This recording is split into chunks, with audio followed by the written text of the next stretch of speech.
sunny day outside. All right, so I want to welcome you all to the Black Hills and, of course, Reptile Gardens. We all appreciate you coming out today.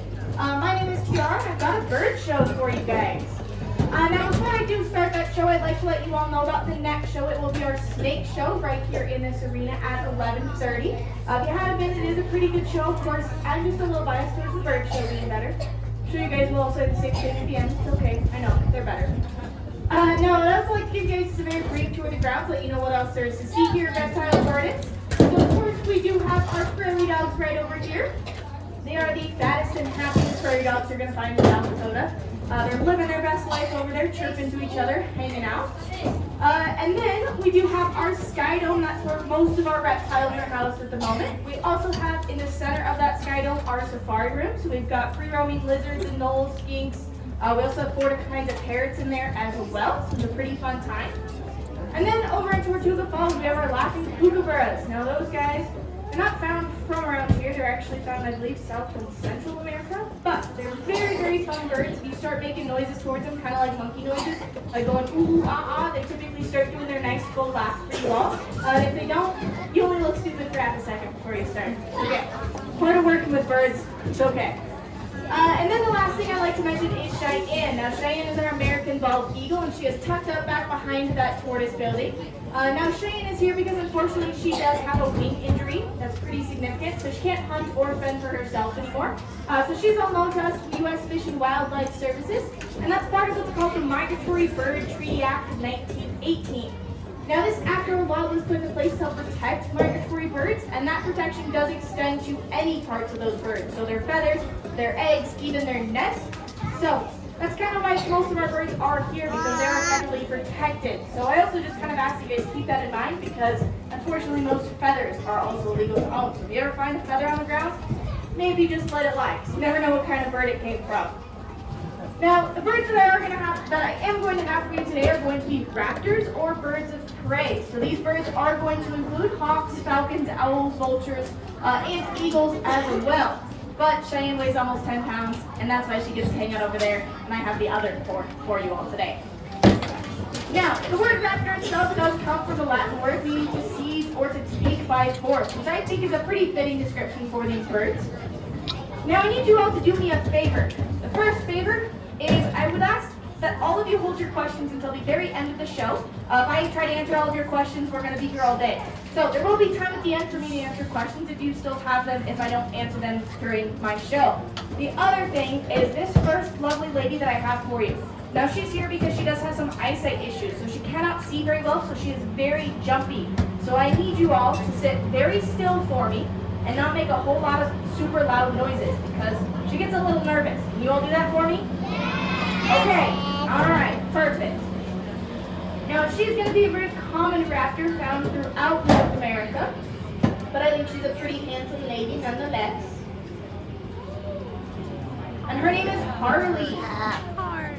Now, she's going to be a red-tailed hawk. Now, these birds, like I said, very common raptors, and you might even see one while you're going through the Black Hills here, because, like I said, they're all over the place.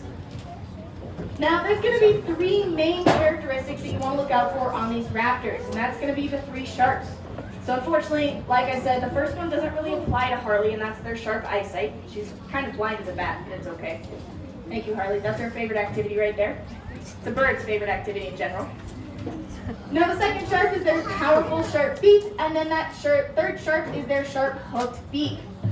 Now, starting off with the raptor's eyesight. Now, most raptors are going to have about a 2 to 3 times better eyesight than your average human. So these guys are able to see a jackrabbit from over a mile away, which I think is pretty impressive. Certain species, including red-tailed hawks, Harley species here, are thought to have about an 8 times better eyesight than your average human. So they can have an even further range of distance. And not only do these birds have really good eyesight, they also have what's called very good visual acuity as well, meaning they can see fine detail at that distance, like animals moving, breathing, or even eating. They know exactly what to go. Told you she's a little jumpy. It's okay. So they know exactly when to go in and strike and grab their prey. Now, I do like to give an example of how truly incredible these birds, their eyesight is, because a lot of people have a hard time putting that into perspective. Now, if you were to put a raptor on one goalpost of a football field, a newspaper on that other side 100 yards away, these birds would be able to read the fine print on the newspaper. So, like I said, pretty incredible. Now, you guys also notice she does have this bony ridge above her eyes as well. Now, a lot of people look at raptors and they go, oh, those birds are really upset all the time or angry. But that's not quite the case. Now, that ridge is there to help protect their eyes, so it'll act like a baseball cap when they sit in the sun looking for their prey. But it also helps protect against thick vegetation if they dive into bushes or shrubs to try to grab and catch their prey. Now, speaking of catching prey, you'll notice she's got these incredibly powerful looking feet. And I'm wearing an incredibly thick glove. Now, not only because of these birds' sharp talons on the end of each of their toes, but because raptors do have special tendons run down their legs into their feet. And when these birds lock those tendons in place, it locks their grip. For those of you with children, I do compare it to a newborn baby when they grab your hair for the first time. Yeah, they're only going to open their grip when they want it open. Now, it's how these guys will, of course, hold on to their prey once they catch it. Typically because it tends to be a small mouse or a slippery fish. They don't really want that getting away. But it also helps these birds stay behind. They're able to settle in place in a tree, lock those feet in place, and when a gust of wind comes through or even a storm, these birds aren't going to get knocked off their perches while they're sleeping. They also notice she does have these very bright yellow feet as well. Now, those feet have scales all over them, and those scales act like a plate of armor for these birds. So when they do grab their prey, if and or when the prey tries to fight back, these birds have protection against bites or scratches. Now, once they do fully have their prey in grasp, they are going to use their feet a lot like we use forks, and they're going to hold their prey or hold their prey down and use their feet to cut or tear their prey into those edible bite-sized pieces. Now, unfortunately, it's kind of gruesome. These birds are not the nicest eaters. So also, those of you with children, I compare it to a newborn or a 3-year-old eating spaghetti. Yeah, nice little image for y'all, right? Now, I do kind of ask you guys to look at these birds' beaks as I bring them out, because you'll notice they're all going to be unique to the birds. Hawks and eagles have this very big, broad, generic-looking beak because they will eat pretty much anything. These birds are not very picky eaters. Now,